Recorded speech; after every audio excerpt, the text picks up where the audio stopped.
They say some folks move to the mountains to find peace, but peace was the last thing I found my first morning at that Idaho house. Let me tell you, there's nothing quite like rolling up with your whole life in a moving truck, picturing hot coffee on your new porch, only to be stopped cold by a chain across your driveway, and a sign screaming private community property, access denied. And there they stood, two HOA foot soldiers, one in a vest, the other clutching a clipboard like it was a loaded weapon, eyeing me like I was a trespasser on my own land. That was the moment I realized this wasn't a fresh start. It was the opening shot in a war. See, I'm Jackson Haynes, and I didn't just stumble into this place. I worked 20 years crawling through federal ruins, hard hat, clipboard, endless forms, dreaming of a home with no red tape, no one to tell me where I could park my truck or hang my tools. I bought that house outright. Clean deed, no HOA on file, paid every damn cent through a title company that triple-checked every signature. But none of that mattered to the woman with the clipboard. She stepped forward, lips pursed, reciting her lines about legal review and deed discrepancies like she was auditioning for community theater. The lock was new, shiny, as if someone had driven in just last night to install it. The man with the GoPro watched me, red light blinking. "Sir, you are not authorized to enter," the woman snapped. "Attempt to breach this gate, and you'll be trespassing on community property." I didn't waste my breath arguing.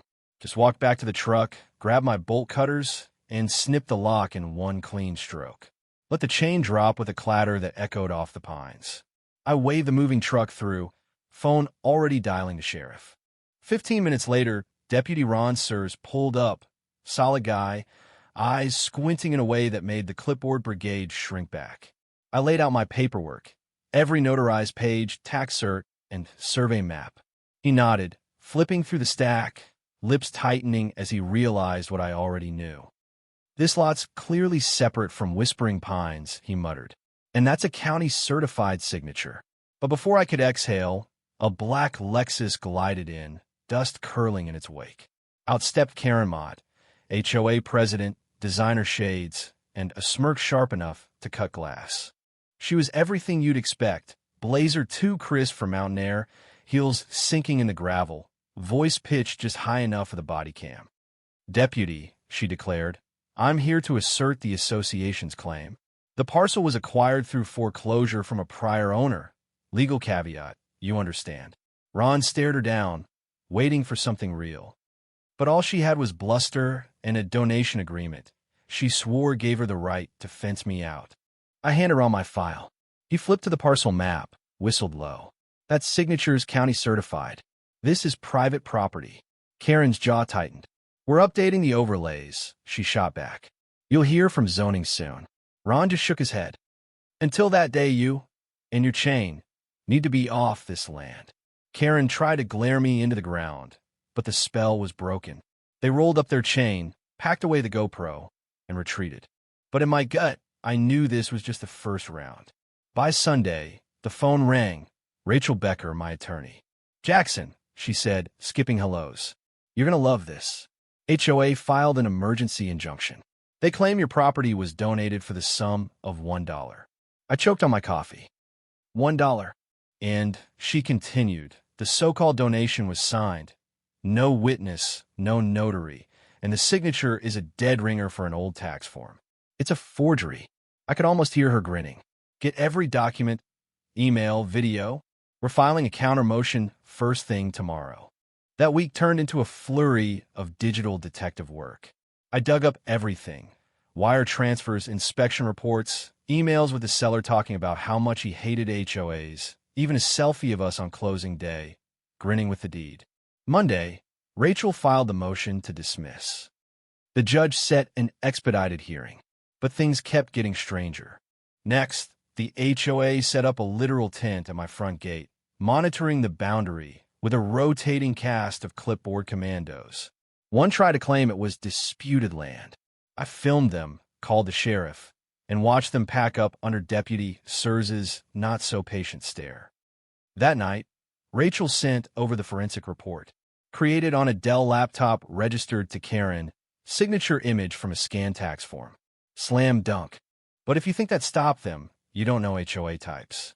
Wednesday, just past 2 a.m., every motion sensor on my back fence went hot. Cameras flickered on, catching 3 figures, flashlights off, tools in hand, moving like they'd rehearsed this break-in.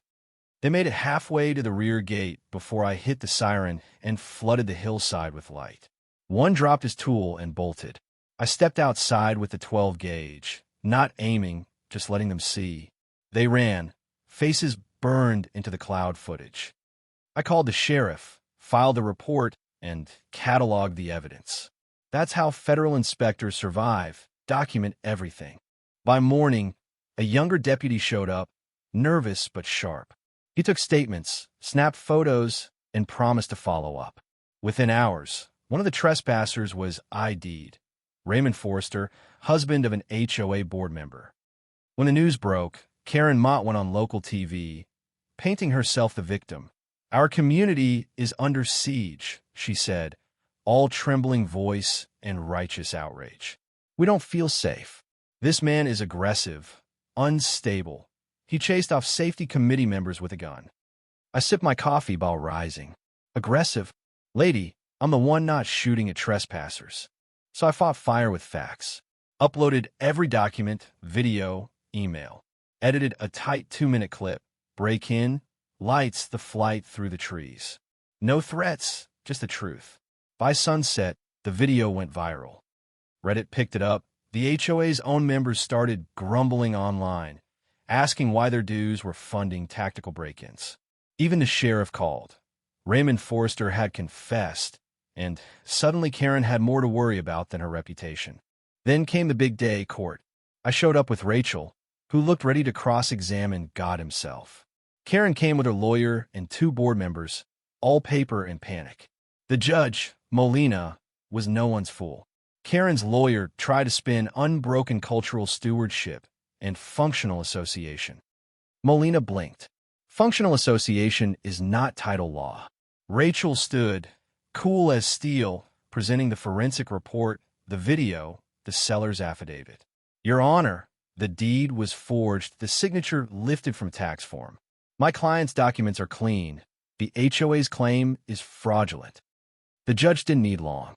Immediate stay on the injunction, restraining order against the HOA, and any further attempts would be contempt of court. Outside, Karen tried to dodge the press, mumbling about ongoing legal confusion before escaping to her Lexus. Rachel grinned. "She's not done," I muttered. "She's just regrouping." That afternoon, the HOA set up a community watch tent just outside the restraining line, bright blue, complete with lawn chairs and a laminated sign. I snapped pictures, sent them to Rachel and the sheriff, filed a complaint for perimeter intimidation. The tent stayed for days. Every few hours, a new volunteer took over. One guy tried flying a drone until I doused it with a garden hose. Sunday, they escalated again, installed a plywood sign at the entrance, pending HOA dispute zone, entry under review. A psychological play. I fought back the only way I knew. Called in John Melton, an old colleague turned land rights consultant. We surveyed every inch, marked the boundaries, posted laminated maps, and a banner. Private property, not HOA land. Verified by federal contract inspector. Bryce, the tent guard, just blinked at it but didn't leave. Monday, the county sent a code enforcement officer after an anonymous complaint about military-grade fencing. He looked embarrassed. "They said you installed unpermitted surveillance, too." I walked him through every room. All by the book. Karen was running out of tricks. But the next break-in came anyway. 2 a.m., sirens screaming, floodlights blasting, 3 more figures at the back gate, one holding a power tool. I chased them off again, evidence in hand, sent everything to the sheriff, and by noon one suspect was caught. Darren Crane, husband of board member Pamela Crane. The HOA had gone full family business. Then, as if on cue, Karen went back on live TV, demanding action against the dangerous, heavily armed squatter on their land. I uploaded the latest footage. This time, it went viral. Memes, news stories, even a medieval painting with Karen's face dubbed, which of property rights. The HOA's website crashed. Their phones went dead. but I kept my guard up. A drone buzzed my yard, blinking red. I jammed it. It fell next to the fence. Sticker read, WPV Patrol Eyes. The HOA wasn't retreating, just evolving. Court resumed. Karen tried to delay, but the judge had no patience. Rachel laid out the crime scene. Forged deed, digital trails, the drone, the tent, the fake signs, the break-in. The clincher was an email. Once we have possession, it'll be too messy to undo. Just push the story and file fast. The judge's face hardened. In the end, the verdict wasn't just in my favor. It was an earthquake. HOA dissolved, Karen arrested and charged with 6 felonies, denied bail. Residents sued the former board. The last patrol tent was hauled off by the sheriff's department. I had the chain from that first day melted down and forged into a sign, private property. No HOA, no exceptions, and in smaller letters. Owned, protected, and not to be messed with. The sun set over my pines. I had a barbecue, ribs, cold beer, Rachel, some deputies. Somebody asked if I'd ever move again. No, I said. Took me long enough to find freedom. Now that I've got it, I'm not letting go.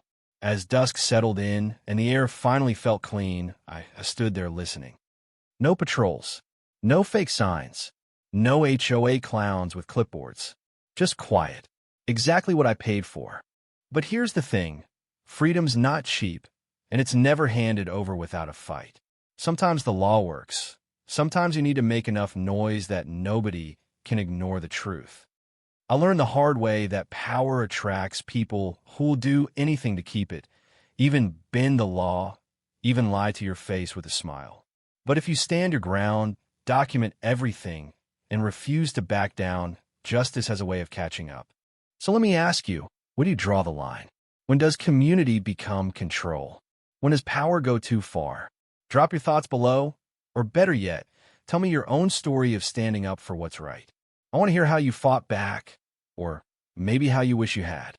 Because out here, every inch of freedom's worth defending, and the fight is never really over.